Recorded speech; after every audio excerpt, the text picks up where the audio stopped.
Hello there, boys and girls, and all of those in between. My name is Maliena Bitchcock, and I want to welcome you to Bitch Talk with Bitchcock, my very own talk show where I interview some of the most amazing performers in all of the world. This week, we have a very special guest. She is joining us all the way from Los Angeles, California. She's the one and only Facisha Farce. Hi, internet world. Oh my goodness, look at that beautiful, white, gorgeous, gorgeous woman. You know, California just does something to you. Once you get down here, it's just avocado face masks, wine before 5 p.m., bleached hair, and hot men. I can't talk down on it at all, darling. Oh God, California life is definitely doing well on you. Are you surviving quarantine out there? Oh, you know, I've lost my mind multiple times, but that was all before this, so I'm quite set for it and prepared, quite honestly. Well, I will say that, Facisha, I am so happy to have you here on Bitch Talk, and I know that we have so much tea to spill, and I will say that, bitch, are you ready to get in this and spill everything?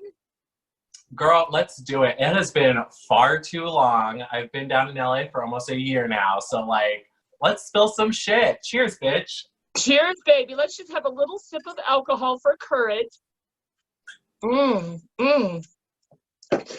Facisha, I've known you a very, very, very long time. I feel like almost your whole drag career. And I think you are one of the most craziest people I've ever met, and almost one of the most unpredictable people, which is crazy to say coming out of my mouth. I really think the place we should start is the beginning. When did you start drag? Oh God, when did I start drag? That was about 5 years ago now. I started up in Eugene, Oregon. I was fresh out of the closet. I had just had this Brokeback Mountain experience in the mountains of Peru and came out of the closet, moved to Eugene, Oregon, saw my first drag show and was just like, that's me. That's what I want to do. And yeah, Facisha was born. I love that. And what actually made you get the bite for drag? What made you want to start? Oh, I think it was really seeing the show. I'd known about drag queens, and just watching the show and kind of seeing how this art form comes off the stage. It's not just a performance, it's a whole character, and you get to interact with people and play with people.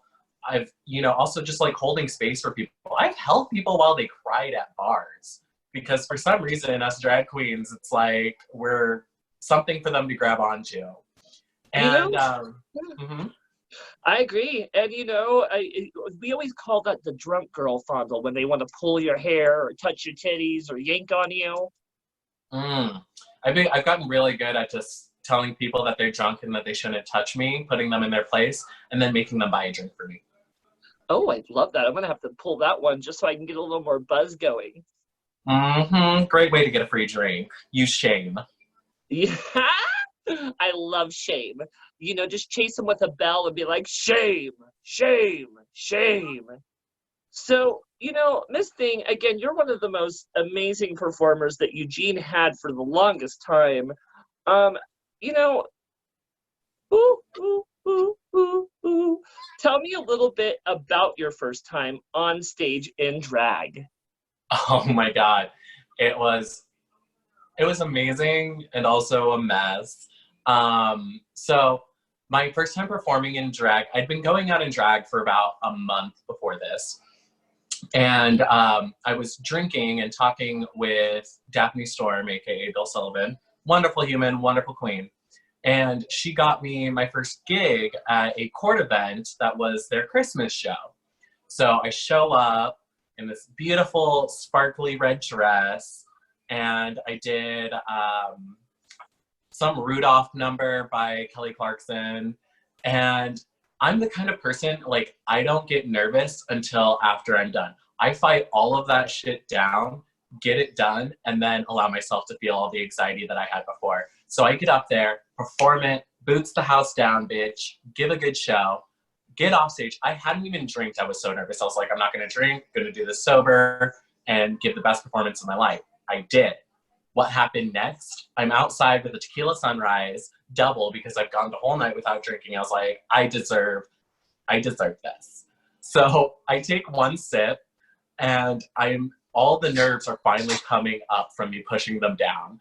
And like my hands start to like clench up and I start to hyperventilate and I pass out on a bench and all the queens from the court around me, like I'm telling them like, oh my God, I can't really breathe right now. My fingers are like, my hands are clenching. I don't know what's going on. I feel really weird. And I'm just like, I need to lay down. And I like start to pass out. All the queens go, oh, queen down. And they all stand up and walk away from me. Oh my God, the shade of it all. But oh my gosh, were you just overwhelmed by it all? Was all the energy just hitting you? Was that first drink hitting you? No, it was the energy. It wasn't even the drink. I had one sip and then like, it was just all of that energy because I fought it back for so long that whole night. Because I was just like, yeah, I'm just here. I'm just a drag queen, whatever. I'm just going to perform, do good. I'm going to slay, da-da-da. And then I do it. And then I come off stage and I was like, oh my God, that was my first drag performance ever. Like, was it good? I like really like pushed myself. I like, you know, I'm out of breath. I'm tired. I'm sweating. And I'm just like, that was so much. And then it just kind of took over and I passed out. No, I think it's so traditional court queens for seeing a queen in need, seeing a queen passed out, and they all just walk away. I'd say yes and no. I'd say that there's a lot of them like that, but I think that there's some queens that aren't like that. Like, you know, when I was Empress, I had a really good princess. Oh, I heard she was a raging bitch. So, you know, we'll get into that a little more in the interview when we find out who that bitch was. So tell me a little bit about drag and how it may have changed or affected your life since you've started. Oh God, how's it changed my life? Well, you know, before I was a drag queen, I was a traveling hippie, and I worked music festivals, which I still do. But like, I was this new age little hippie kid that fit right in with Eugene. You know, drinking her kombucha, going down to the sequential gas station and getting some vegan little muffins. And then I became a drag queen and I just got so much louder. I got a little rougher. You know, the soft hippie in me that was just like, everything happens for a reason, turned more into a bitch. If you want something, make it fucking happen. Be the queen that you are. And I just kind of found my power in that. And I started learning more about myself and how multifaceted as a human being I am. I think that's beautiful. You know, I think the one thing about me is I always thought I was a very helpless person before I discovered drag. And then when I actually started drag and embracing it, I found out how powerful I actually was and how powerful my influence is. And I think you have that same power, especially when you are on a microphone or you're on stage. You know how to command a fucking room. Well, honestly, I think everybody has that power. They just need to be able to tap into it. And then the next step from that is just having the awareness of your effect with that power. You know, we have people like Donald Trump with that power, and look how he's using that. So like, just to be aware of your effect on other people, and when you really find strength in your voice, to use that for the collective good and, you know, not to be a racist, xenophobe asshole. Absolutely. I fully agree with you. And speaking of power, I just have to say, especially seeing my reflection in the camera, I'm giving you a little black magic because I feel like a member of the craft right now with my look today. More like a member of the craft store, but Oh, you bitch. Oh my God, I'm going to cast a spell on you. Let me find my voodoo doll. So right in your titty. Ow, what the fuck? So tell me a little bit, what or who has helped inspire your drag, Facisha? So the funny thing about me is I'm not really a pop culture queen. Like, I don't really know actors or actresses or like, you know, I like media, but I'm not that person. So the people who really inspired me in my drag are actually my three drag moms, who are all cisgendered women, cis meaning that they were assigned female at birth. And all of them are strong in their own right, and they all kind of helped instill in me and teach me how to strengthen my own voice, strengthen myself, believe in myself, and be a strong woman. I think that's really fantastic to hear, and to, hear that you're getting that, and it's just a really deep thing that you're explaining, because a lot of us we're inspired by, let's say, RuPaul's Drag Race or someone from a television show. Just, it sounds like you're actually inspired by real people who inspired you by actions that you witnessed, or behaviors that they taught you. And I think that's really fabulous to hear.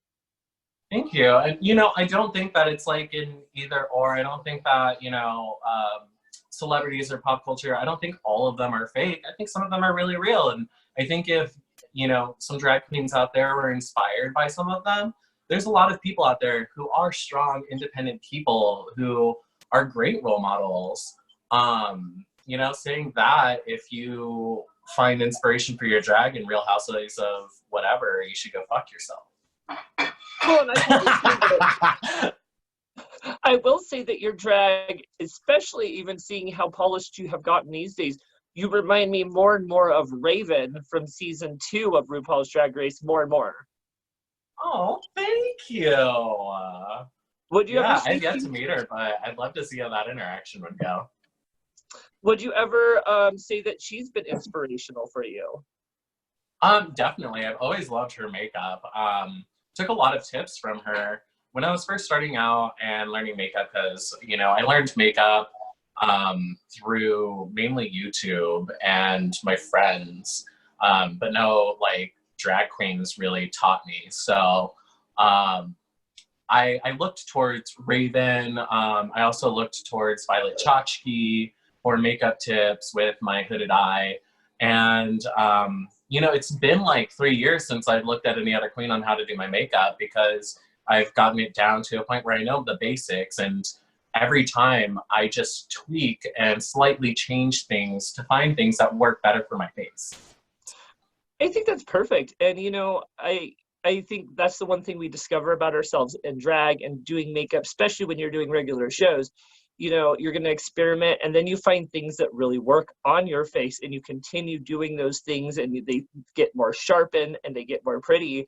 And I definitely say that's something that's happened with you, because looking at you, I remember seeing you the first time, and you've always been a beautiful queen, but you're just getting prettier and prettier. It's getting sharper.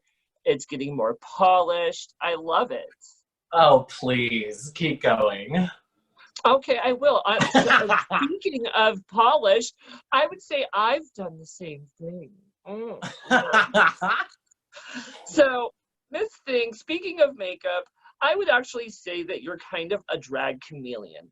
And with that said, meaning that we can expect anything from you. Tell me a little bit what inspires some of your drag style. What inspires some of my drag style? I would say 80s femme fatale. There's nothing more that I love than a fucking bitch who owns herself, owns her body, feels sexy as fuck, and puts men in their place. Because, let's be honest, men are fucking privileged and need to be put in their place. So that's really big. And then also, I'm a huge proponent for psychedelics, and doing psychedelics with the knowledge of what you're doing, how it's going to affect your body, and all of that. And that has kind of taken me into this world of clowning and letting myself express myself radically and just freely. So I would say I'm also a clown. And of course, it always comes back down to the club kids from the 80s and 90s, watching, oh, it's escaping me. I watched it just last night. Party Monster, yes. Party Monster. I'm already my 4th glass of wine deep, because it's quarantine, and I'm an alcoholic. Oh, it's fine, honey. I hear you. Well, you actually brought up what was the next question on my list here, and that's really what we would want to talk about, your style. And you mentioned 90s club kids, and that's something I definitely see in you a lot, is that inspiration from the 90s club kids. Would you ever describe yourself as a club kid yourself? Oh yeah, definitely. The thing though is it kind of, I'm a very multifaceted, like you were saying, a chameleon queen. What you're seeing now is kind of my baseline, my pretty face, if you will. I'm also known for doing clown looks. I do roaming character work for music festivals, so I will put on a white face and do an avant-garde clown look and go and fuck with kids that are really high at a music festival and get paid for that. How interesting. Interesting indeed. I'm also known for giving clown looks, if you haven't noticed. Clownfish! Yes. Clownfish! Mm-hmm. Well, I think that's fantastic. And one of some of your more interesting styles that I've seen is I love when you're pretty drag, but I love it when you give me more of that club kid, that more clown makeup, the little swirls on the cheeks, the shapes around the eyes. I mean, it's interesting. And I don't want to say that some drag is boring, but it's definitely more interesting to look at a face that you could tell you spent hours on, putting little details in, drawing details on tears. I mean, and you really put a lot of work in your makeup, which is so impressive because some of your makeup looks very hard to do. Thank you. I actually struggle with getting past an hour with my makeup now.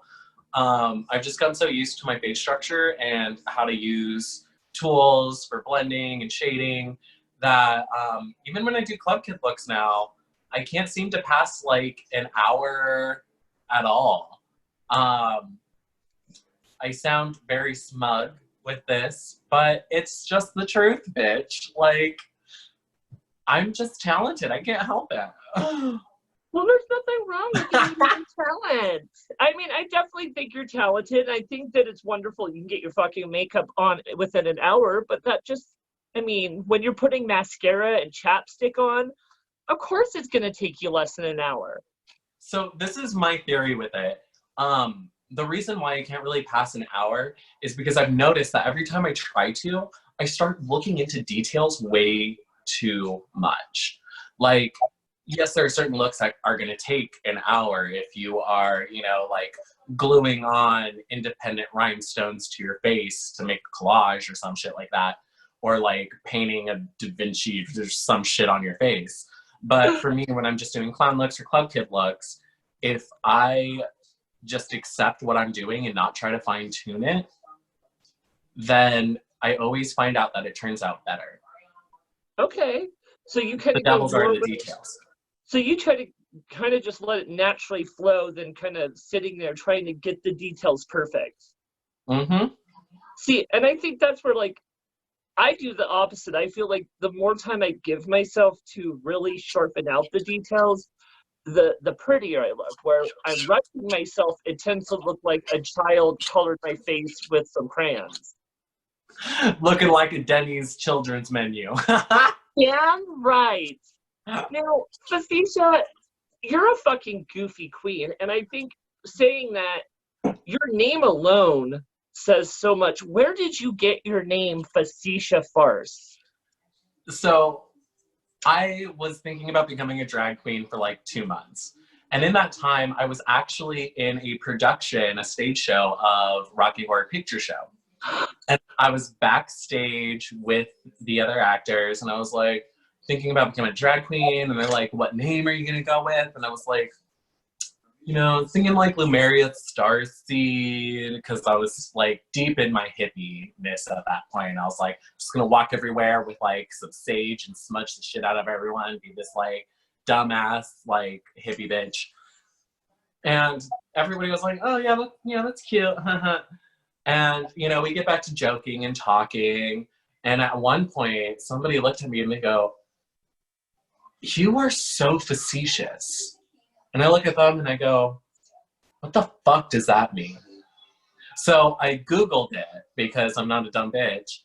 And, it just means to be sarcastic without the tone of voice that allows people to know you're being sarcastic, which is very much part of my sense of humor. It's very dry. And, if you don't pick up on the little things like a glance of look that I'll give you to let you know I'm fucking around with you, you'll think that I'm just being honest.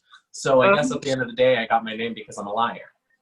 Well, I mean, I will say you definitely have that dry humor where you keep people guessing, where people don't know if you're joking or not. And I mean, I've been close to you for years, and you'll say something, and I swear I'm like staring at you intensely, waiting for a signal to know that if you're joking or not. And you'll just say the shadiest comment, and you won't, and I don't see the signal. It just goes over my head, and I'm like, is she being mean to me or is she joking? Yeah, so mainly joking. You know, it really became apparent to me at this music festival I was working. We were sitting at this booth and we're eating all these apricots, and we're just putting all the seeds in this big pile. And this hippie chick comes over and she's like, what are y'all doing with these apricot seeds? And we're just like obviously eating them and putting them there. And we were like, everybody kind of looks at each other and go, oh, have you not heard about the new trend? She goes, what are you talking about? So I go, oh, it's the newest health trend. So apparently there's this chemical compound inside apricot seeds that are really good for you. It prolongs life, makes you look younger, like keeps your skin from sagging. The only issue though is that if you were to consume it, the acids in your stomach would actually destroy this molecule. So the only way to get this into your body is actually to put it in your butt, because the anal mucus will actually slowly dissolve it and it'll get absorbed straight into your bloodstream. As I said this bitch is holding one of the apricot seeds, eyes wide, bitch, just wide open, like, wow, I never knew an apricot seed could do that. And if you know apricot seeds, they are rugged, they are rough, they are sharp. I had to stop this bitch. I took her by the shoulder. I was like, girl, I'm fucking with you. Like, don't put this up your butt. Like, there are better things to put in your butt than an apricot seed. Oh my god, bitch, that's almost mean. I'm happy you said something, because that bitch would have shoved that thing up her ass. Oh my god. And she will be pissed when she figured out it's doing nothing for her. I mean, I'm surprised you haven't done it yet. Well, I mean, there's an apricot seed up my ass as we're speaking. Yeah, I can feel myself getting younger. Well, Facisha, as we've said, you are such a fantastic performer. I've seen you do almost, I mean, I feel like there's nothing you won't do on stage, but what are we to expect from a Facisha Farce performance? Oh, bitch, it is a dice roll. You never really know what's going to come out. You might show up and I might do, you know, a femme fatale number where I come out and I'm sultry and I taste like that really good bottle of Pinot Noir you once had in France. Or I might come out and you think you're getting that really nice bottle of Pinot Noir, but then it just turns out to be fucking grapefruit juice or some shit. I am all over the board. I like to be sexy, sultry. I like to be clowny and weird and stupid. I also like to be emotional and, you know, make people cry, make myself cry. Okay. I love that. Now, are you known for doing any tricks like death drops, knee drops, high kicks, shablams? So, I am known to do a split every once in a while if I'm doing a dancing number. I do have to say though, especially for everybody watching this, the term death drop is not the correct term for it is explaining a move that comes from ballroom culture and Vogue culture that's actually called a dramatic dip. So that's the true term for it. The term death drop actually came from RuPaul's Drag Race and white queens who have actually appropriated the language from ballroom to mean something that it's not. So there is a dance move called the death drop, but what the community widely knows as a death drop is actually a dramatic dip. Okay. I mean, that does make sense. I mean, a lot of moves have been misnamed and misrepresented through RuPaul's Drag Race, and we just know what we know through TV or what's populated. And, you know, some of these things, like from the ball culture from the late 90s, haven't quite translated. And some of these kids, such as myself, just don't know that. So I do appreciate that education.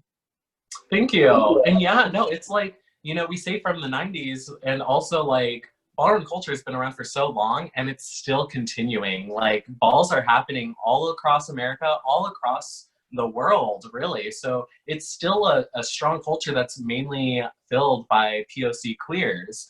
And for, white queens that are privileged enough to get on RuPaul's Drag Race to kind of take that language and change it and use it for their own, so that's But why I'm a very big proponent of just reminding people to use the correct language, because people who are in this culture are already torn down by society. It's like, let's just like keep it for them, was the ball scene primarily POC, or did it tend to have people of all cultures involved in that scene? So definitely it's been primarily POC, and primarily POC trans individuals. It grew out of the whole idea that, pageants were for the white queens, and we needed a place to be able to be our, like, beautiful people of color selves. And today there are white people in the ball scene. They just understand the roots of ball culture, where it comes from, and the fact that it's not really for them, and that it's, for trans POC individuals. I mean, that's great to know. I mean, I guess I was slightly uneducated, because I thought the ball scene was for anyone who wanted to do that style. But I did know that it primarily came from POC people. But I thought it was something that was open to all people. So it's kind of nice to know that that's more aimed at a certain area. I mean, it is open to everybody. It's open to everybody as long as you're educated and know what you're doing, and not just coming in and bringing racism or xenophobia into it, or transphobia, and, walking the categories that are made for you. If the category is best dressed for POC only, and you're a white person, you don't walk that category. So it's, there is space for everyone. And also there are, safe spaces and categories only for certain groups of people. No, and I completely understand it. So if you do want to be involved, basically respect the categories and the people and the energy that is in that event at the time, correct? Yes, and the history. So would you say that the ball scene has inspired your performances or your drag at all?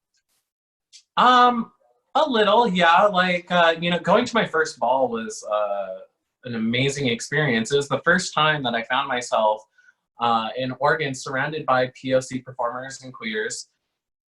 And, the first time that I like competed in something that I didn't really feel massive amounts of like shade. It was more so like, yes, a bitch would come up and read me for my walk or my vogue, but that reading it's how we care for people. It's like, I'm just going to be upfront and honest with you. I'm not going to be a shady bitch. I'm just going to be like, the way you walk looks like a newborn giraffe on ketamine. And that's not mean. That's just the tea, bitch. They're just reading.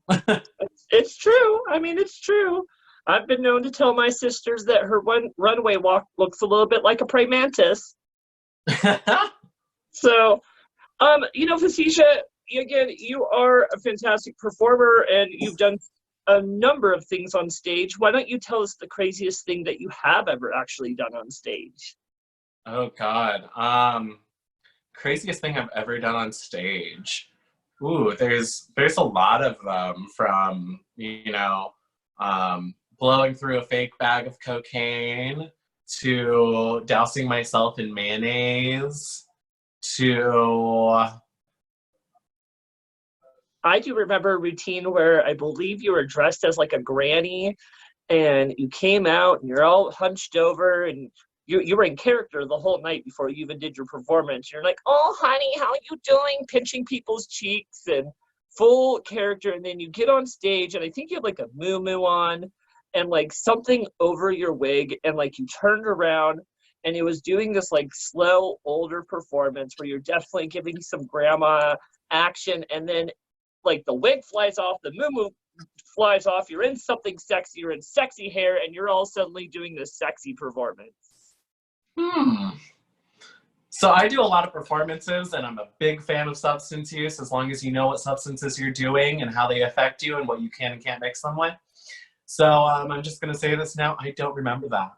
That's all right. I'll blame the drugs. And kids, this is why you don't do drugs. Oh my God, Facisha, I am so happy you're here. It's finally fun to not be the joke. I have someone I can poke fun of. Poke, poke, poke, poke. Ow! Stop. That's my Oh, thing. goodness. And I wasn't even wearing a condom. Oh, Goodness gracious. In this COVID-19 world, how dare you? oh God, don't even remind me of the apocalypse we live in. So, Facisha, now you are part of an art collective, or I should say, we're part of an art collective called the Farce family, and you were, I believe, the founder, correct? Yes, I am. I was the founder of the Farce family. I actually still work with them. An amazing group of weird fucking queer clowns. We've been known to produce shows around Eugene, Oregon, and also we travel to music festivals and do roaming character work together.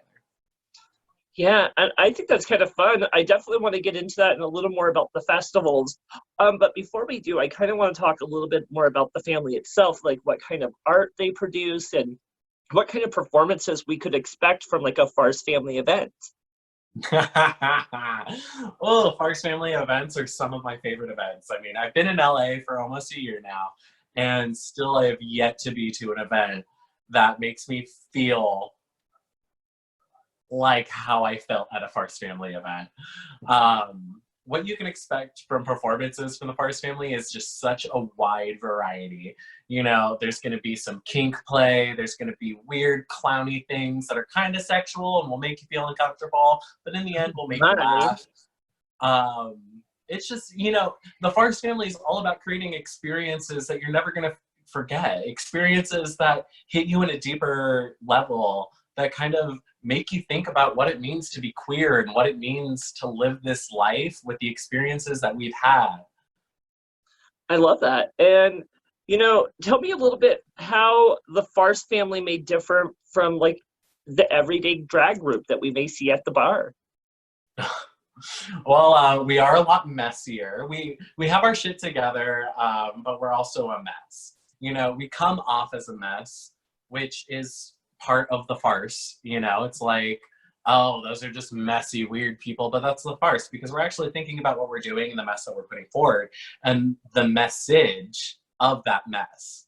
You know, we've done shows where it's like bachelorette party themed, and we all come on stage and we're messy individuals at a bachelor party, and all of our drag numbers are based off of a bachelorette party. But the deeper message is that, like, you know, sometimes we have straight people coming into our queer spaces and taking up all of the space and making it theirs. And it's like, no, honey, if you want to do that, fucking, I don't know, go to Wingstop where you straights belong.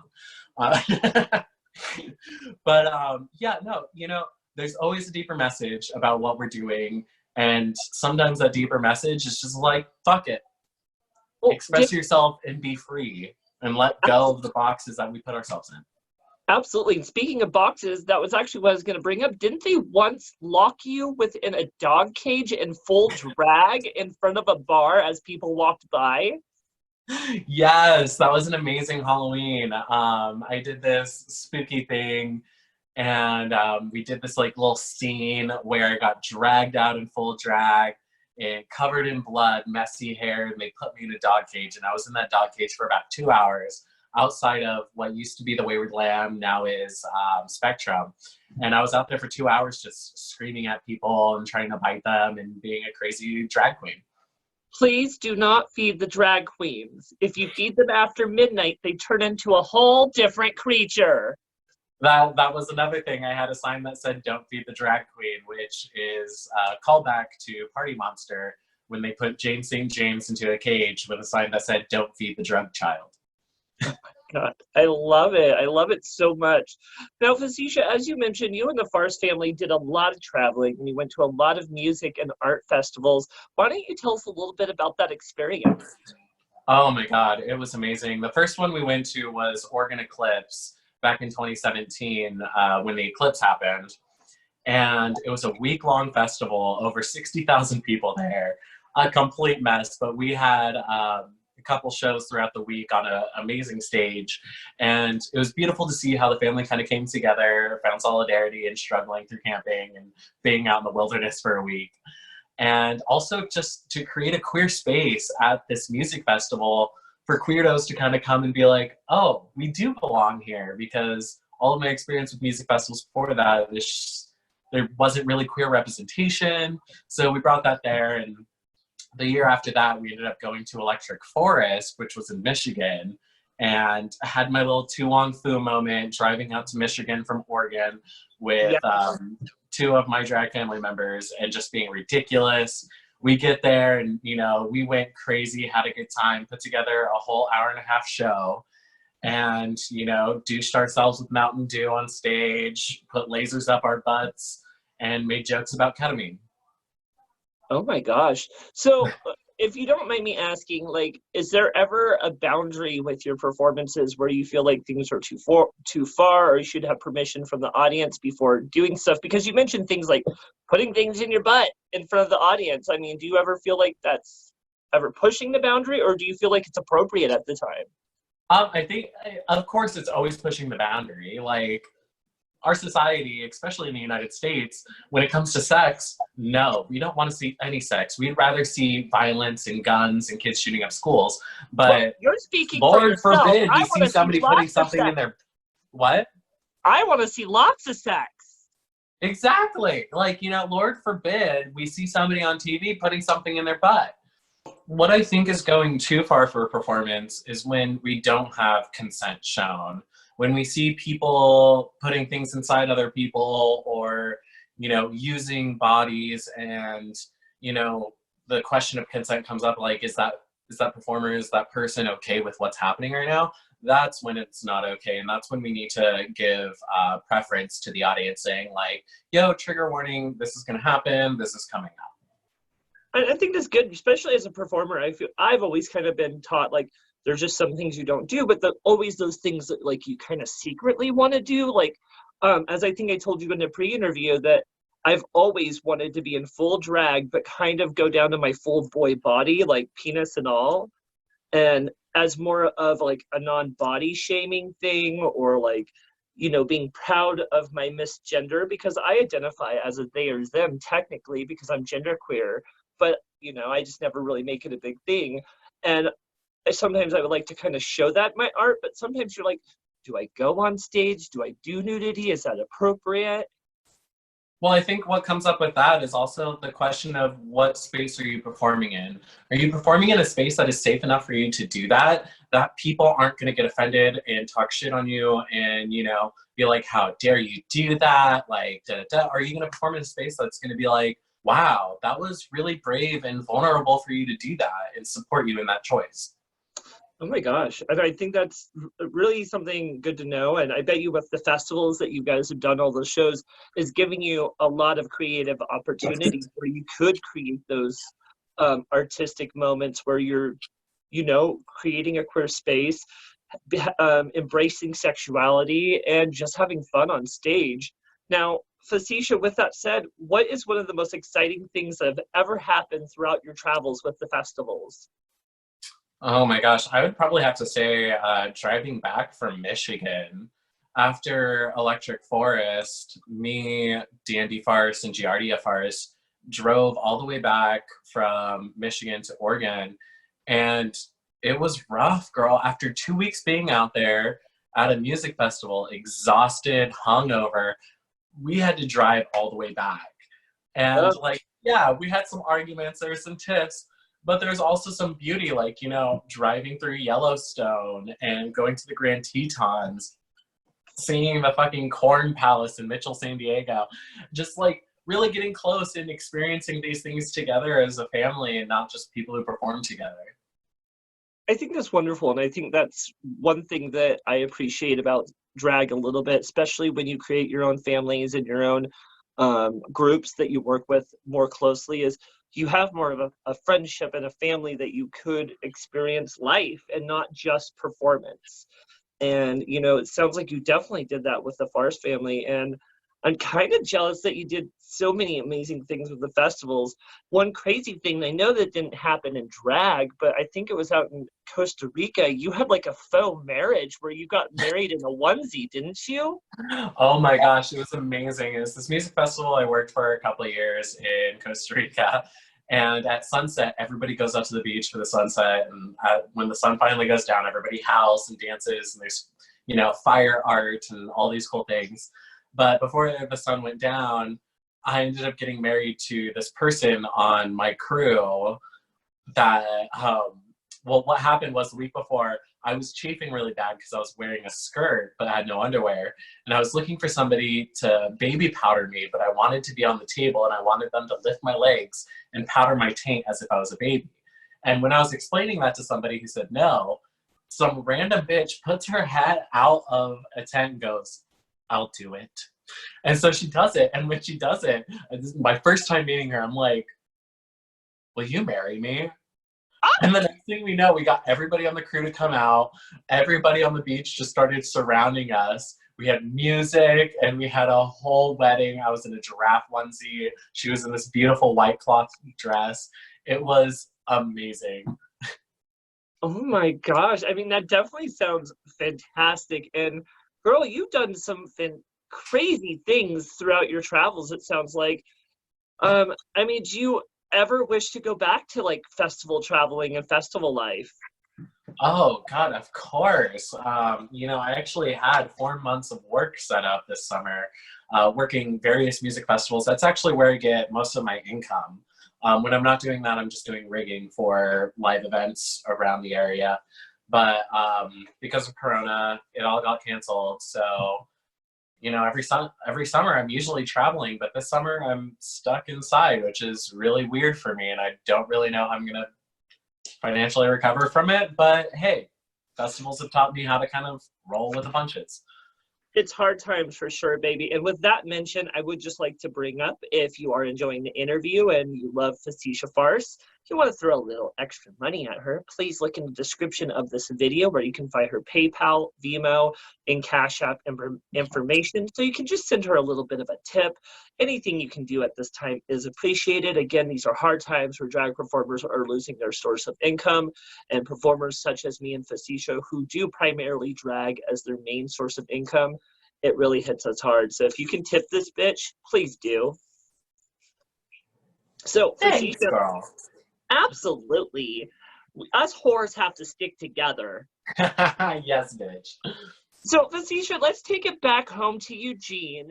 Now, I heard that you actually made Best Drag Queen in Eugene, voted by the community for Eugene Weekly. Why don't you tell us what year that was and a little bit about that experience?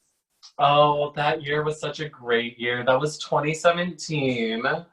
And, you know, that was the year I not only got Best Drag Queen of Eugene, but I became Empress of the Imperial Sovereign Court of the Emerald Empire, as well as Miss Northwest Fears. Yes, way to go for ruining my next question. Well, it's true, girl. In fact, you are known for collecting many titles, such as Miss Northwest Fierce, Empress, Debutante, and Best Drag Queen in Eugene. Tell us how it is to be such an award-winning drag queen. Oh, you know, it's hard to be this humble. No, it's That's fun. funny. Tell another. It's fun. I really like competition, and I like it's just a game. It's lovely to play. You know, it sucks when you get a sour apple in a competition who, you know, takes things a bit too seriously. My name is Facisha Farce for a reason. So if I'm in a competition, I'm there to have fun. I'm not there to take anything seriously. And you know, moving down to LA, I was nervous, girl. Like LA has some of like the prettiest queens, some of the most talented queens, and I was like, bitch, I don't know. Like I'm coming from this small town, I've done these things, but you know, I entered a competition 4 months in, and what did I do? I won. What was your favorite title that you've earned so far? Oh, I'd honestly have to say so far it's been Little Miss Makeout here in LA. Just for the sheer fact of I moved to LA and didn't know anyone, didn't really know what I was doing here, just like trying to be me, do me, and find new opportunity. And like I said, 4 months in, I found out about this competition called Little Miss Makeout that's run by Rhea Latre. And the first 3 weeks of this competition were all audience vote choice, and somebody got kicked off every week.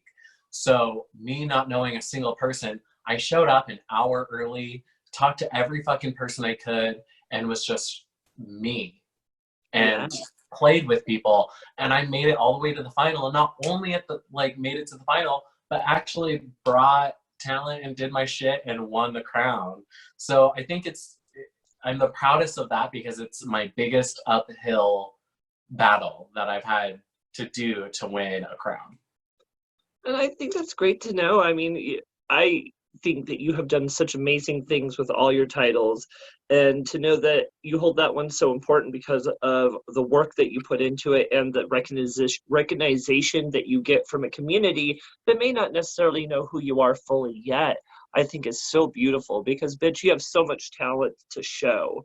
Now, Miss Facisha, have you, with having all these titles, have you learned anything that you maybe helped evolve you, or things maybe not to do with having all these titles? I need more shelves for my shiny hats. Oh my God! Yeah, no, I've definitely learned things. Especially when a crown comes with requirements and community work. I was lucky enough to be in a situation in Oregon where I could do that and could donate some time. Not always, but enough to fulfill my requirements. Moving down here to LA, I've had people ask me if I was gonna join the court down here and try to do things like that. And that's just unrealistic for me right now, as I'm just trying to pay bills. I just moved to a new city. I don't have time to donate all of myself for that, especially when I'm trying to build a drag career.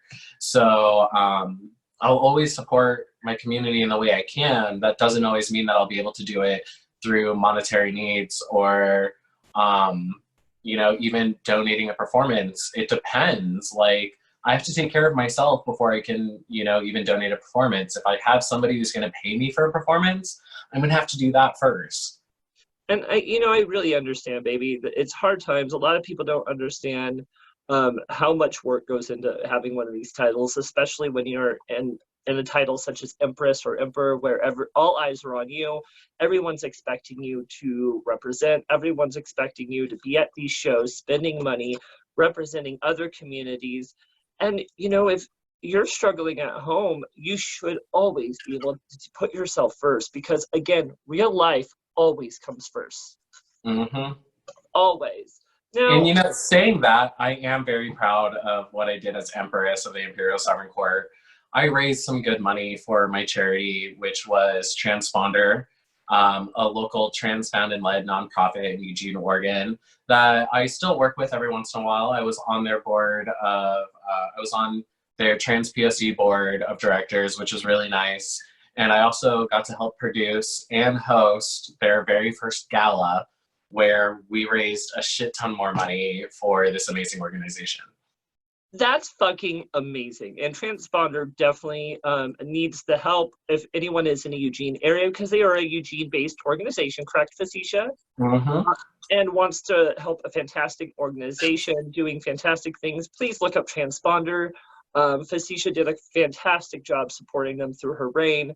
Now, Facisha, speaking of your reign as Empress, something we mentioned kind of at the beginning is you had a heinous partner throughout your whole reign, who was almost unbearable to work with. And wait, which one are we thinking? Are we thinking about the same one? I don't know. I'm leaving it open-ended just to keep you guessing. But of course, I'm talking about your horrible princess. Who she's bitchy. Yeah, that's the one I was thinking about too. Yeah, She's definitely. bitchy. She was kind of busted back then, and she loved attention. In fact, I have a picture here of both of you. Um, I don't know. So I was your princess. Fuck. I got so much shit for that event. That was the Seattle coronation. And I got That's when so we much skipped shit out. because I wore the wrong crown. Oh, see, I was thinking it's because we skipped out before crowning and went and saw Morgan McMichaels that night. Oh, we did do that. And no one ever knew until now. Well, now they know, bitch. But no, I got a lot of shit because I wore the wrong crown. That's my Northwest Fierce crown, not my first crown. Well, yeah, look, it's a big crown. It's very pretty. I just won it and I wanted to show it off, so I was like, I'm just gonna wear this one this time. No, I love it. Now, how was it having so many experiences? Now, you had me as a princess, which, everyone knows I'm a crazy queen. Was it weird having me traveling around with you, going to all these formal events? Oh no, you were a lifesaver. It was so nice to have you because I feel like I related to you on a deeper level than I did most people. And also you accepted me for who I was. Bitch, if I had a quarter for every old white queen that told me that I needed to act more ladylike or quiet down, bitch, I'd be fucking rich. Right. But having you really helped me and kind of reminded me that, you know what, I'm not here to act like a lady. I'm here to raise money and help out organizations and help out the queer community. And it's true. We go into these roles, and I was Empress after you, and I feel like people, because of the traditions that came before us and the older queens who are still around from those early days, they want us to look a certain way or behave a certain way, and they don't realize drag has evolved so much where queens are a little more wild, they're a little more comfortable with their sexuality, they're more comfortable being crazier with their art. And when we enter these titles such as Empress, I don't think anyone should try to put you in a box or tell you how to do that title, because again, this is a volunteer job. No one's paying us to do this work. So, girl, you may have been one of the most controversial empresses of Eugene, but I will say that I enjoyed your time. In fact, we do have to bring, speaking of controversial, so you weren't even present at your own crowning, is that correct? That is correct. I was working a music festival and getting paid for being out there, so I had to do that because, rent is a thing. And you were supposed to do a performance that night at your crowning. So instead of doing a performance, you send the person who you're planning on making your princess to do your performance with a literal cutout of your face. Is that true? Yep. Yep, it was you. And the song was Ironic by Alanis Morissette because it was ironic. And yeah, I couldn't make it to that if I had the ability to pay rent and not depend on my job at this music festival. I would have been there, but my life is a little different than others. I don't do 9 to 5s. I am an independent contractor and I work for myself. So I'm constantly jumping from job to job and doing other things. And yeah, I couldn't be there for my own crowning. But you know what I did do? I raised a lot of great money for my nonprofit throughout the year. But bitch, that's what's important. Being controversial, being crazy, not being present at your crowning. Who fucking gives a shit? The only thing I really cared about in that moment is that I had your fucking face on top of mine. You're covering true beauty. Where? You're like, no, bitch. That was the prettiest you ever looked. But Facisha, you really did, as much as I said, you may have been a controversial empress, but you were a fantastic empress. And I think Oregon should, and Eugene should be very proud of having you as part of their reign. Now, you are... Let's also not forget, I'm not only one of the most controversial queens from Eugene, I'm also the youngest. No, you're not. Yeah, I was younger than Bill. Oh, I was going to say, okay, you're the youngest empress. Mm-hmm. Oh, okay. Good to know. Actually, that's still a lie. So, I was an empress, and you know, I'm a leap year, and I'm actually only 9 years old. So I'm Yeah, the youngest sure. empress. Cheers. Cheers, bitch. So, Facisha, you are definitely an ambitious queen and have definitely, as we mentioned, become controversial for your ambition behavior through the years and have even been called a crown collector. What do you have to say to all those people who have judged your ambition? Don't be jealous that I have so many shiny hats. No, I mean, I am ambitious. And so what if I'm a fucking crown collector? I can't help that I'm talented and I'm good at competing. Also, you know, I did my job and I fulfilled my requirements. And I want to do this as a career, and I want to create, and I want to produce, and I want to do this. So if you have an issue with that, I'm sorry that drag is your hobby. Like, get the fuck over it and just go do it in your garage where you belong. Oh, the shade is real. The shade is real. I love it when Facisha gets shady because I will say nothing is a better show than sitting on like the back of a wall and watching Facisha like read someone. You're like, ooh, ooh. Well, Facisha, would you ever consider? So, I mentioned you're kind of controversial. Would you ever consider yourself a controversial drag queen? No, but I guess I can see where that comes from. You know, I float around a lot of amazing queer performers that do numbers that even I look at and I'm like, holy shit, where does this come from? And I'm like, this is controversial to me. Like, I'm triggered, and like, I also see a deeper like message in this. And, you know, I see things like that and I'm like, wow, I'm such a basic fucking drag queen. And then, you know, there are people out there who are like, oh my God, you're so controversial because you said this thing, or you look like that, or da-da-da. And I'm like, you have no idea. And like, you know, some people are just stuck in the old binary and their own ideas of what gender is and what gender performance is. And you know what? That's not my problem. That's theirs. Absolutely. I fully agree, babe. Now, Facisha, you know, tell us something that the people in the audience may not know about you that people should ultimately know about Facisha Farce.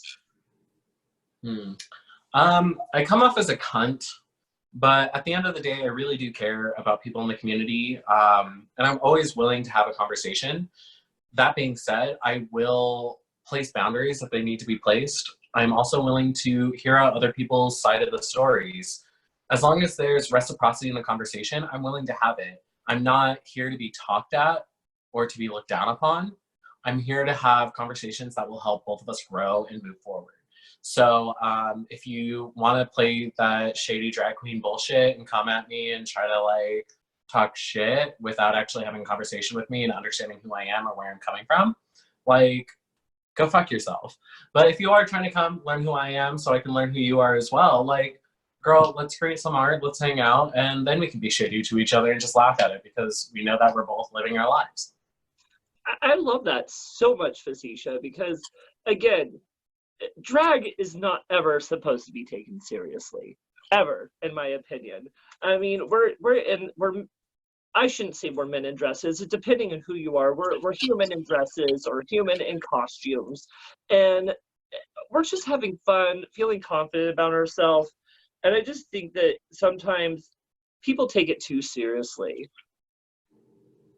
So, Miss Facisha, now after you were Empress, you moved to LA, as we mentioned.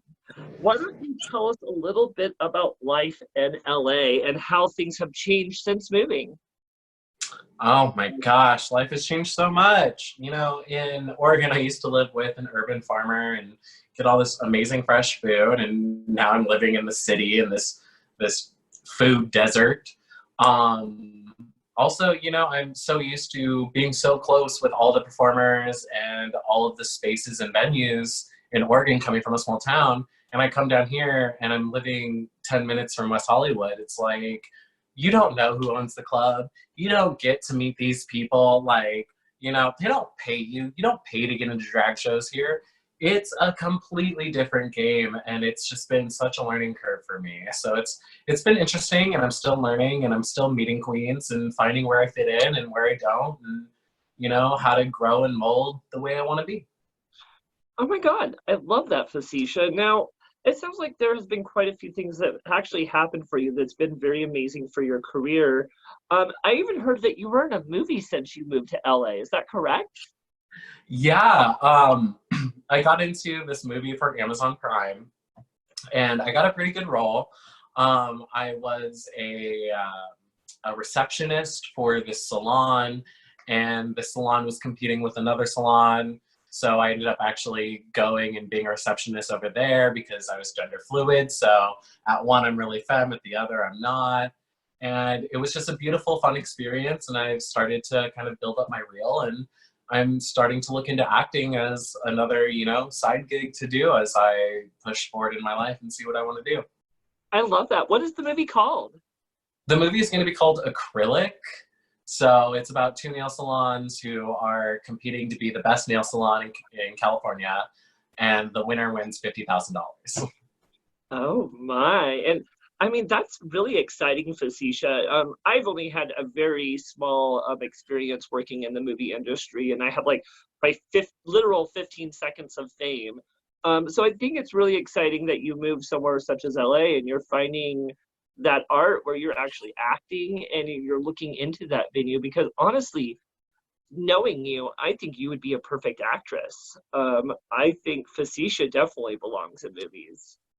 Oh, I mean, me too. I mean, porno movies mainly, but Ah! well, Facisha, tell me us a little bit about. So, what was you were a receptionist in that movie, correct? Yes.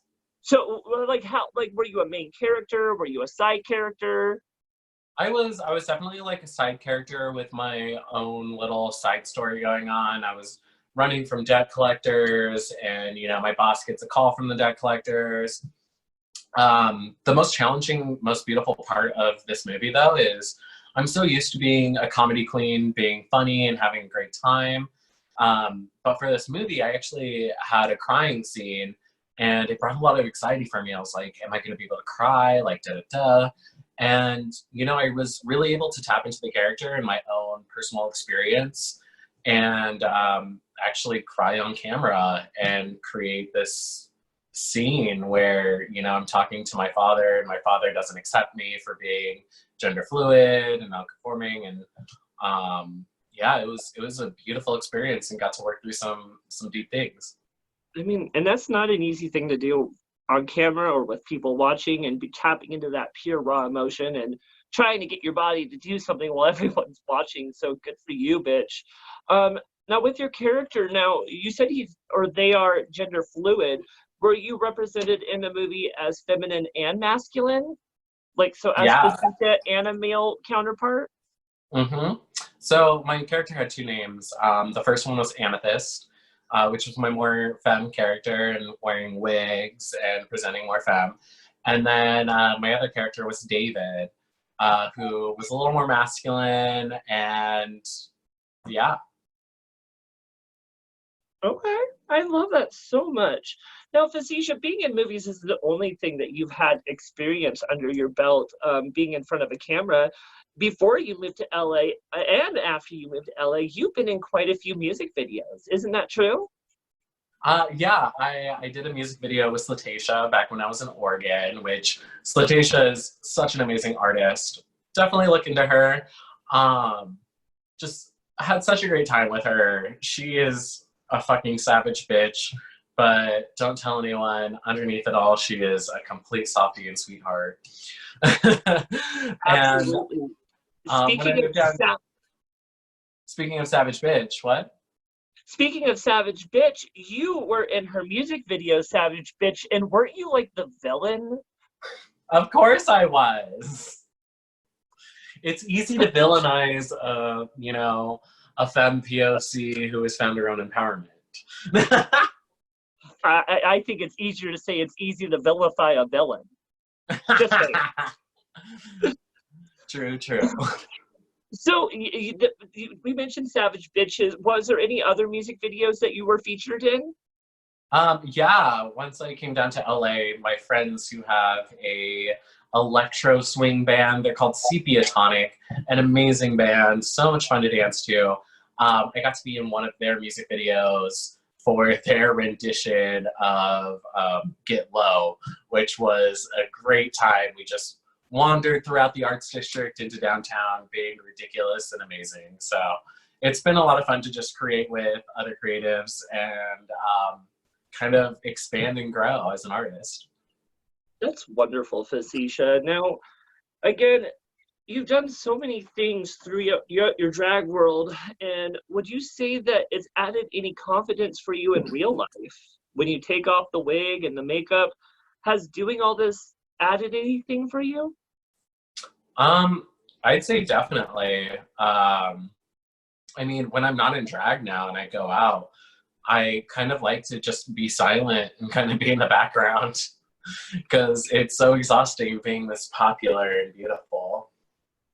I mean, you just mentioned one of the most important things to remember about drag is it is exhausting to be this beautiful, popular person that everyone wants to take a photo with you. Everyone wants to talk with you. As you mentioned earlier in the interview, people want to yank on your hair and your costumes. And it's exhausting, especially if you're underneath it all a kind of introvert homebody person where you prefer to just kind of stay at home, read a book, and kind of have that energy. hmm And that's definitely me. Like this whole quarantine, I I haven't really done much, and I've kind of just enjoyed it. Like I don't like people. I mean, I like people. I like my alone time, and I like being in my space. I think that's good to know. I mean, one thing about drag is the best thing about drag, I'd say, is taking it all the fuck off and taking a shower and eating some greasy food and saying, I'm fucking done. hmm Now, Facisha, as you mentioned earlier, once you moved to LA, you weren't done crown collecting. You snatched another crown. What was that title called again? Little Miss Makeout for Makeout Mondays that happens every Monday at Foo Bar in West Hollywood, hosted by the one and only Ray Latre. I love it. And you mentioned a little bit, so we won't go too far into it, but how many weeks competition was that? It was a 4-week competition. It was a month-long competition, which was the perfect amount of time because I don't want to do a 3-month competition. That's far too much. But yeah, no, it was 4 weeks and it was really fun. And I got to connect with the girls in it and really enjoyed my time. And I heard winning this actually brought some amazing opportunities. Of course, it put some money in your hand, which is always a great thing. But besides the actual financial benefit, you got an amazing opportunity as you actually got an opportunity to work with the one and only Marco Marco to actually design and make a custom gown for you. Is that actually correct? Yeah, I got to work with Marco, who's an absolute sweetheart. We set up the day. I went over to their shop, and I walk in with a bottle of champagne, and they're listening to folk music. It was so chill. I got to sit down and kind of just design a look with them, and I'm really excited to see what it looks like.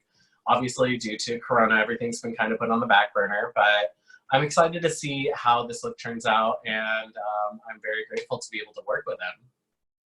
And that's so exciting. I think he was just on a show on Netflix, The Next in Fashion. So we were able to get a little deeper look within the designer, which is Marco Marco. But I have personally been a humongous fan as him as a designer. And when you told me this in the pre-interview, I was literally ready to jump through the screen and murder you for that position out of envy and jealousy because again, one of my ultimate goals in drag is to walk a Marco Marco runway in one of his custom designs because I may be a clown but I definitely would love to do fashion like that. So I'm so jealous of you. And I think it's so fantastic that you got that opportunity, Facisha. And I can't wait to see the dress. Now, speaking of the dress, I know you haven't seen a finished product yet, but I do know that you were involved within the design. So could you maybe give us a little bit of a sneak peek what we may to expect from this design that's going to come from Marco Marco once it's all said and finished? I'll just give you a couple of words to kind of, percolate those taste buds. So Yeah. close your eyes and imagine clown, cunt, pussy, bubblegum, blood. It's going to be elegant. It's going to be gorgeous. It's going to be weird. It's going to be goofy. It's going to be transformative. It's going to be amazing. Prepare yourselves for once I get this gown, I'm going to wear it far too often and then probably have to hide it in my closet for another 3 years before I wear it again because everybody's going to be like, that one bitch with that one gown. Okay, I'm imagining it. Oh, I can see it. Oh, and guess what? I can see it right here in front of me. It's too small for you, so you better give it to me. Ah! Bitch, I am in LA now. I only drink oat milk. I no longer do cream, so nothing's too small for me. Is she still on that powder diet? Line after line, I get through my day now. She's been good. She's been good lately. That should totally be a parody of Cyndi Lauper's Time After Time. Line after line.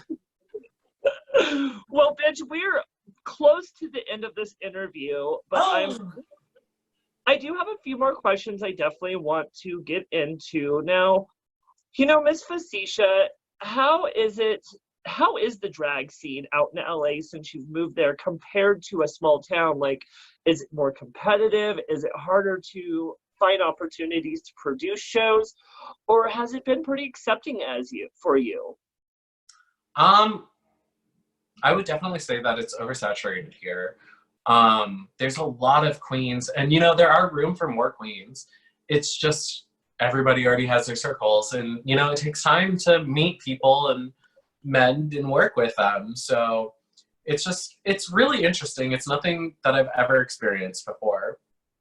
And also there's so many different subcultures like downtown LA drag versus West Hollywood drag versus Silver Lake drag versus North Hollywood drag. So there's ways to be able to flow in between all of them. It's just there are different communities and different ways to fit into each of them. So it's been really interesting to kind of learn about it, and I'm still learning about it and still trying to find out where I fit in. But I think, at the end of the day, it doesn't really matter if you fit in. As long as you're being you, fuck yeah. Girl, don't even try to joke with me. You know exactly where you fit in. The bathhouse. Well, this thing, being so popular and doing so many shows around LA, you had to run into some famous people. Can you talk to me about some of the more popular names we may know that you've actually either run into, either partied with, or worked with? Oh my God, girl, I am so bad. I am horrible at recognizing famous people because I just assume people are just humans and I need to meet them. But they're not. They're celebrities. I'm at the Abbey in West Hollywood one random night. I'm in full drag, enjoying my evening, and I see this queen, and I'm like, oh wow, she is gorgeous. And, I'm by myself, and she's sitting there with a friend, and I just walk over, and I'm like, girl, you're beautiful. What's your name? Hi, I'm Facisha. And she goes, hi, I'm Pheromone. And I look at this bitch, and I'm like, oh, you're that bitch. I'm like, sorry if that's weird. I don't know. I know who you are. I just I don't recognize people. And it's happened to me with a couple of Rue girls. And yeah, it's just interesting because there's just there's people here that are famous, and I still don't know how to I don't know. I don't recognize them, and then when I meet them, I'm just okay, cool. I don't know what to do now. And I feel like there's one famous name that's beyond legendary that if you are familiar with the LA queer scene, you're going to know this name, especially if you're a fresh talented blood moved in there and you like the partying scene that you're not mentioning yet.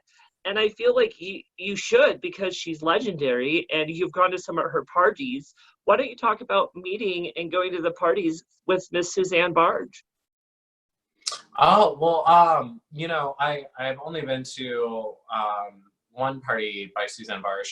Suzanne Barsh is based out of New York, legendary in the club kid scene. She came out here and did a New Year's party.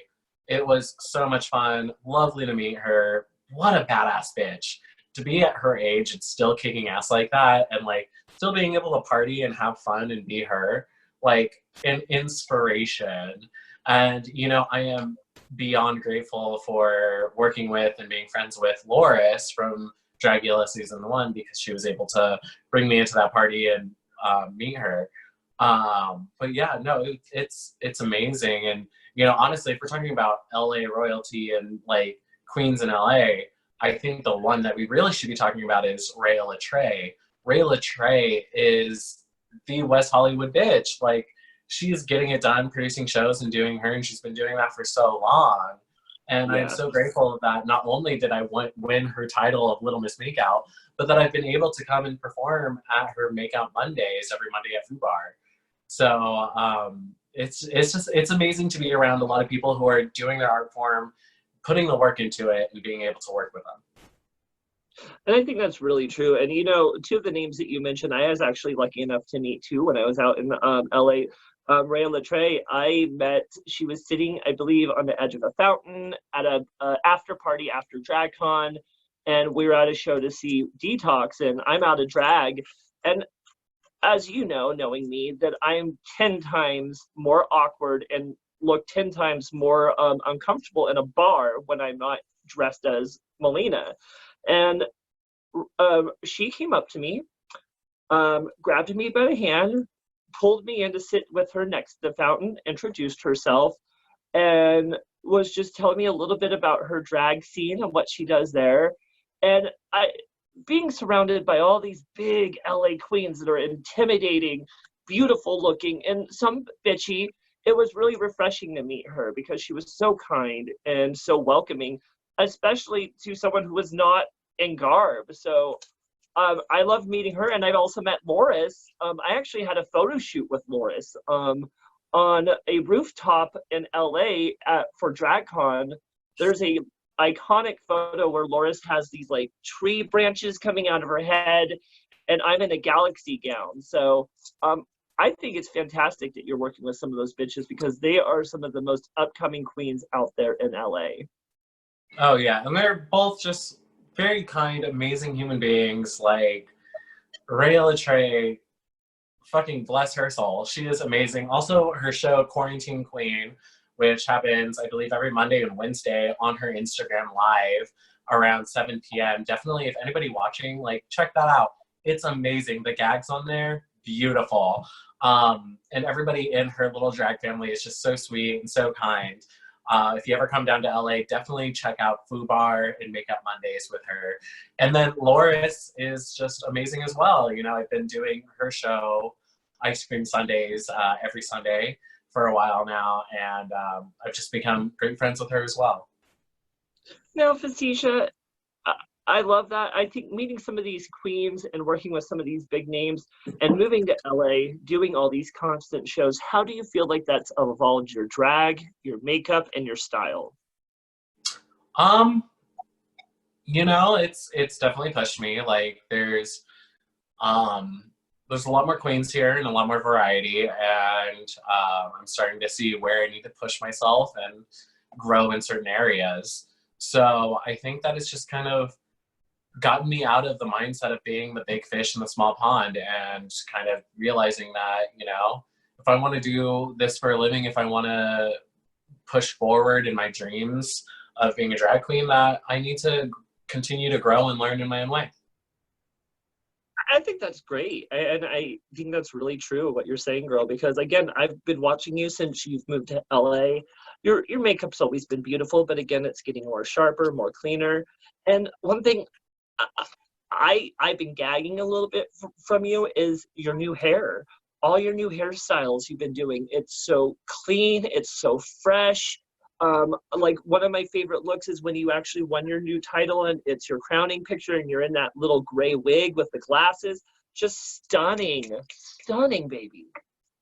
Oh, Facisha Farce brought to you by Santee Alley. No, absolutely. Now, do you have any advice for, let's say, any clown queens, club kids, or just drag queens that are a little different from traditional drag queens that may be up and coming into the scene? Yeah, definitely. I would say give up, get a haircut, take a shower, and call your mom. What about in drag? All of that. No, definitely. If I had, anything to say to those people, is just like be you, continue to be you. Also, like learn from others and understand that like we're all learning and we're all growing. Like nobody's the authority. Continue to be your own authority and understand how you affect other people and understand how you grow affects other people.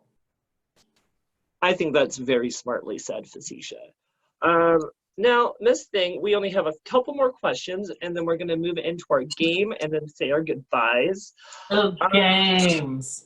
Yes. So, what should we expect next from Facisha Farce once quarantine opens and we're allowed to leave our homes?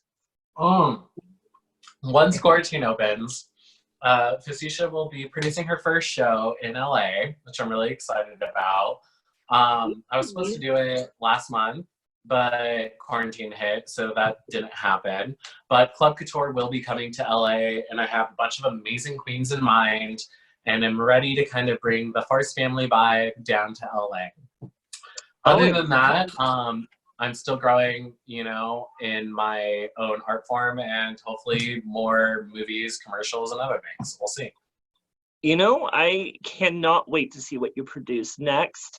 And I will also say that I cannot wait till you get yourself big out in LA so that I can come out and visit and bounce off of your fame and get free gigs and be like, I'm going to stay with you for a week and bounce off of all your shows. Okay? Yes. Yeah, they'll all be free gigs, as in I'm not paying you, you're doing it for free. Well, then I'm fine with that, but you're going to get free drag, not high, you're going to pay me drag. You're going to get like Ross cross dress for less. Ah! So, Facisha, I love that you talked a little bit what we're expecting from like you producing and doing shows, but would you do anything on a higher level, like such go on Drag Race or Dragula or Camp Wanakiki? I mean, we'll see. I have my eyes on one of those, and I applied this year. But honestly, I think that it's going to take maybe until next year's application because I looked at it this year and I was like, okay, I put it together and I did it. Now I'm going to do it again next year and show them exactly how much I've grown and how much more I have to offer. I think that's great. Are you comfortable saying which one you may be applying for? Or do you want to leave that a mystery? I'll leave that a mystery. Mention in the comments, which one do you think I belong on? I think you belong in a dumpster behind a bar. No, the right answer is Brazers. Well, let's see. Out of the three of them, RuPaul's Drag Race, Dragula, and Camp Wanakiki, I really can't. I mean, you're funny, but I mean, I really couldn't see you as a comedy queen. I could definitely. Let me just say this. Let me just say this. I like money and the biggest platform I can get on. So Drag Race. I don't know what you're talking about. But you know what? I think Drag Race would be a fantastic platform for you, Facisha, because again, you're able to serve high fashion, comedy, you know how to act, you know how to kiss someone's ass so they give you money. So, bitch, I can't wait to see you on one of those platforms. And boys and girls, again, keep your eyes open on Facisha Farce. Facisha, how can people follow you on social media? Find me on Facebook underneath Facisha Farce and on Instagram at Facisha_Farce, as well as on TikTok at Facisha_Farce. Oh my gosh, I love it so much. Now, Facisha, we only have 2 more questions and we're going to move into our game. Now, this next question's iffy, and I can't believe I'm going to ask it, but we're going to do it. Facisha, you have known a specific drag queen for a very long time, and that is me, Maliena Bitchcock. Why don't you tell us a funny or embarrassing story working with me? Funny or embarrassing story working with Maliena Bitchcock. I would probably Yeah. say going down to Ashland and performing in Ashland with Maliena Bitchcock and seeing all her horde of whores that she just controls and has wrapped around her finger. It was so funny to see and hear all of the stories of her back then. But you know, most of my relationship with you and knowing you is you behaving yourself because I was your empress. I've heard a lot of stories of you before that, but you know, you became my princess, and the next thing I know, it was just like, I'm a princess. Well, someone had to fucking behave, right? Well, you know, it's true. You do things and you start to evolve. I was a crazy drag queen, where to the point where I used to do shows in Southern Oregon, and like we'd be at intermission or the end of the show, and people would be like, "Where did Maliena Bitchcock go?" And be like, they'd be like, "Oh, she went Lucky outside Dick with in the that really alley. attractive."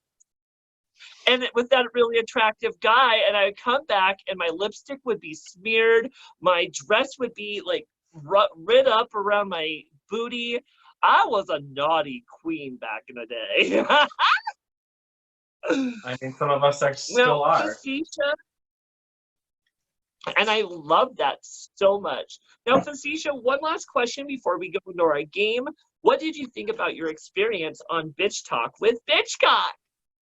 I think it's been so much fun. I really enjoyed this. And it's been nice to talk to you. It's been a while. And honestly, I can't wait to come back to Oregon. It's been far too long. I miss all the dumb bitches up there. So once this shit is over and I'm able to, if I'm able to ever financially recover from this like shit, hopefully I'll be able to come out. No, absolutely. And there are, again, a lot of dumb bitches out here, and we all miss you so much. Aww. Now, Facisha, before we go into our game, I just have to make some announcements. If you enjoyed, again, this interview with the one and only Facisha Farce and want to show some appreciation, you can tip her by looking in the description where you can find her PayPal, her Venmo, or Cash App. She also accepts credit cards and EBT. So, And stimulus checks. oh yes, but with all those big stimulus checks out there, oh, I hope some tipping happens. Now, also, I want to encourage all of my viewers to tune in for our big 420 episode coming up. Our next episode, as I interview the one and only Sativa Goddamn Jones, all the way from Portland, Oregon. We are going to do some crazy shit. We might even smoke weed. I don't know. It's a 420 special. Who knows? Sativa is fucking crazy. I love that bitch. Like, definitely tune into that show. She's hilarious and ridiculous. I cannot wait, Bitchcock. That's gonna be fun. Oh yeah, we have some crazy stuff planned. Now, speaking of crazy stuff, Facisha, are you ready to play a couple of games with me? Let's do it. So let's lube you up first, and we're going to play a Bitch Talk with Bitchcock favorite that I like to call Truth or Drink. Do you have any alcohol with you? Just wine. It's okay, honey. Even wine, just we'll have you take a sip every time you don't want to spill the tea. So, Miss Facisha, I reached out to some of your closest friends, some of your drag performers, and even some of your most closest enemies to get some of the shadiest questions that I could find to do this game. Are you ready? I am ready. Good luck. Perfect. I am not a shameful person, and I'm willing to spill the tea on most of my experiences. And I'm kind of expecting you to spill the tea, so I'm excited. So, for number one, who is your favorite member of the Farce family? Oh, that's actually really hard. There's so many of them. But you can only pick one. I can only pick one. Fuck. I'm gonna have to go with Phallus Johnson. Just because Phallus Johnson is the only other Virgo in the Farce family, and I feel like there's this weird like bond between us, and I see them and I get them on a different level than the rest of the Farce family. I love that. Perfect. Well, then for number two, what's the shadiest thing you have actually ever done in drag? Bitch. Ah! So, the shadiest thing I've ever done in drag, I would have to say is go to a drag show in Eugene, Oregon with a headscarf on, sunglasses, and an umbrella with satin gloves and this beautiful 1960s dress. I went to this drag show and I'm in the back where it's happening at Spectrum, which I believe was the Wayward Lamb back then. And I go back, I get a Cosmo, and I'm holding it with my satin gloves. And I put up my umbrella, and I have my sunglasses on and a headscarf. And I'm drinking it, standing in the back while this drag show is happening, just taking all of the attention. Like, this bitch is back here with an umbrella indoors, wearing sunglasses, gloves. And I go up, and I tip the bitch performing, and I give her a fucking buy two coffee card, which is like 10 stamps and you get your free buy two coffee. Oh, there were no stamps on it. Oh, bitch, that's like fighting words. If you would have done that to me, I would have jumped off the stage and tackled your ass.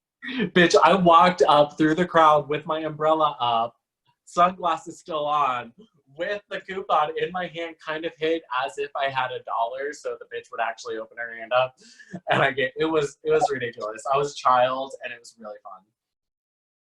Yeah, you've done something similar to me at a show. You actually I think one time handed like I think you handed food to me at one point, like a French fry or something. Oh, and I'm like, yeah, I almost threw it at you. I'm like, bitch, don't get me food. Bitch, I'm poor, and if I had food, you should be grateful, because that's where all my money went. And I love tipping bitches and food. Yes.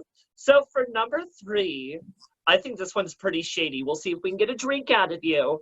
Have you ever had sex in drag?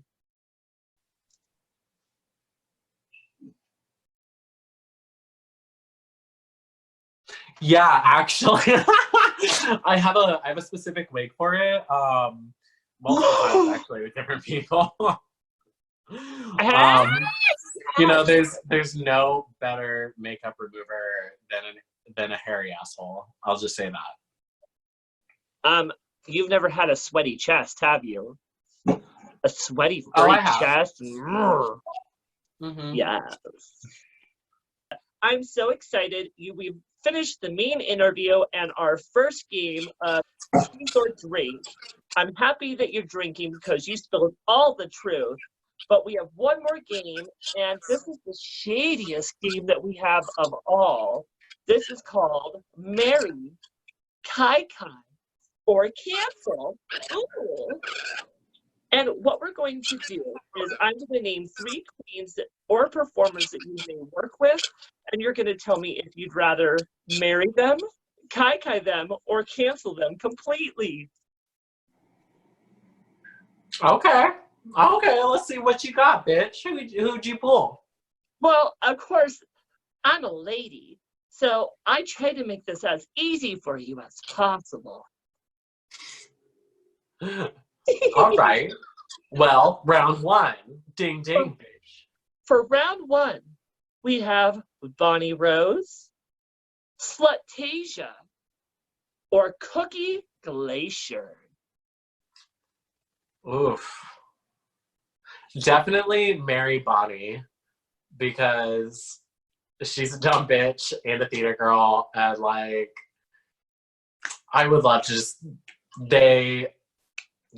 I'm gonna have them with me for the rest of my life. Love them. Oh, okay. So,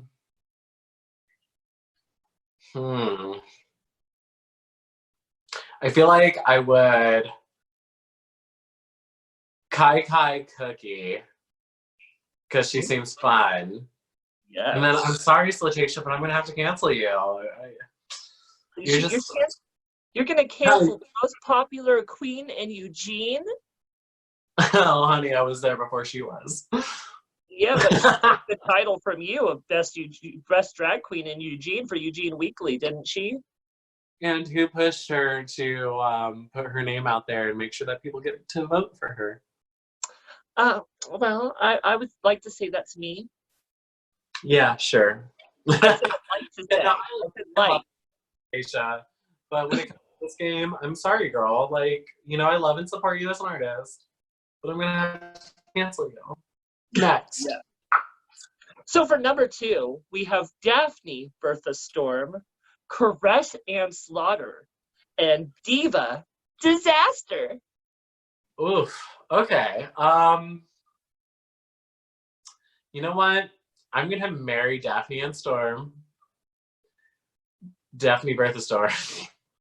Because I've seen some of the shit that she creates. She's a good pickler. She's a good cooker. She's got a lot going for her. So I'll marry her. I'll Kai with Caressa and Slaughter. Ooh. Just because she's a sultry bitch. And then yeah, I'll cancel Diva. Oh, well, she's used to it. So for number 3, I figured I'd pick 3 of your favorite people from the Farce family.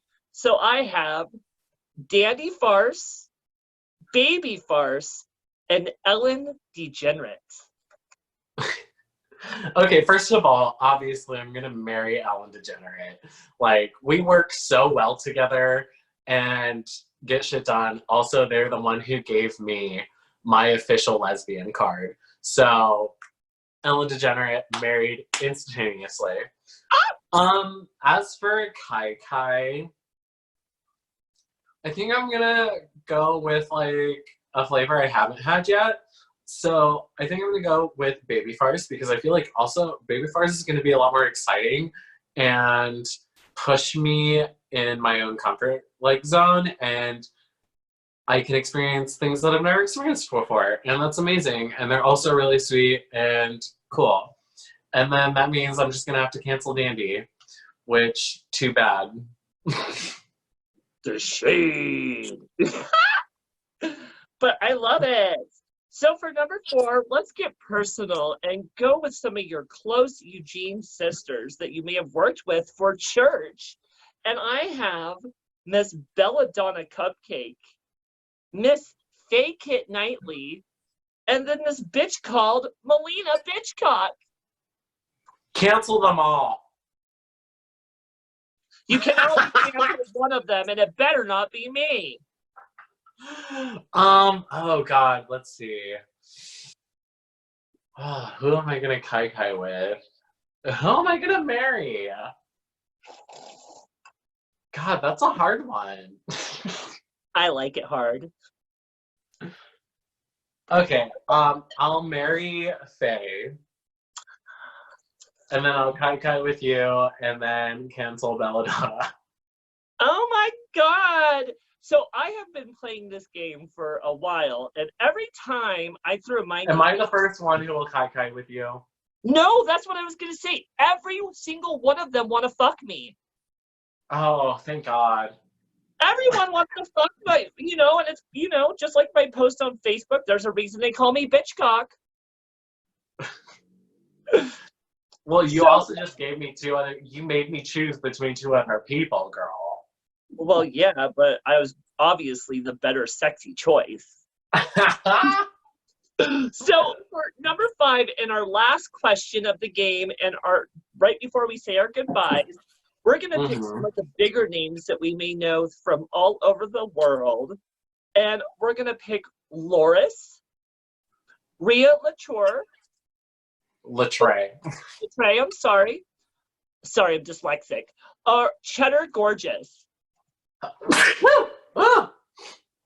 um. ooh. Oh, that's hard. I would say, you know what? I'm gonna marry Cheddar Gorgeous because they're sweet. Also, they're hot as fuck, and I would fuck the shit out of them every day. I would kai with Rhea, and then just because there's only 3 options, I would have to cancel Loris. And that's hard because I love Loris. I love all of these people. Oh, why do you have to make this so hard on me? That's mean. Well, bitch, I never said I wasn't a shady queen. Well, Facisha, I'm so excited to say that you survived the entire interview of Bitch Talk with Bitchcock.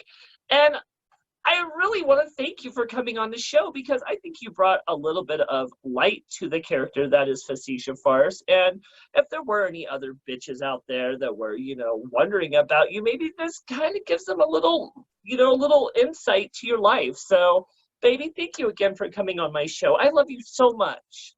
Aw, thank you so much, Bitchcock. It has been such a pleasure. I've had so much fun tonight. And I hope the audience enjoyed themselves as well. Absolutely. Now, if you did enjoy this interview, as I've mentioned before, my guest is a very, very poor bitch. And if you would like to help a drag queen in need, please seek the description where you can find PayPal, Venmo, and Cash App so you can help these busted drag queens through these hard times. Well, seriously, boys and girls, please tip Miss Facisha Farce. Like I say in the other videos, even if you don't tip me for this interview, please throw a few extra dollars at her for coming on the show. In the meantime, if you were enjoying Bitch Talk with Bitchcock, please tune in to the next episode this Monday as we do our 420 special with the one and only Sativa Goddamn Jones, all the way from Portland, Oregon. And we are going to do so much fucking shit. We're gonna spill tea. We're gonna probably smoke pot. It's gonna get crazy. So again, Facisha, thank you again for coming on. We'll see you all the next episode. We love you, and again, thank you for tuning in to Bitch Talk with Bitchcock. Ow! Good night.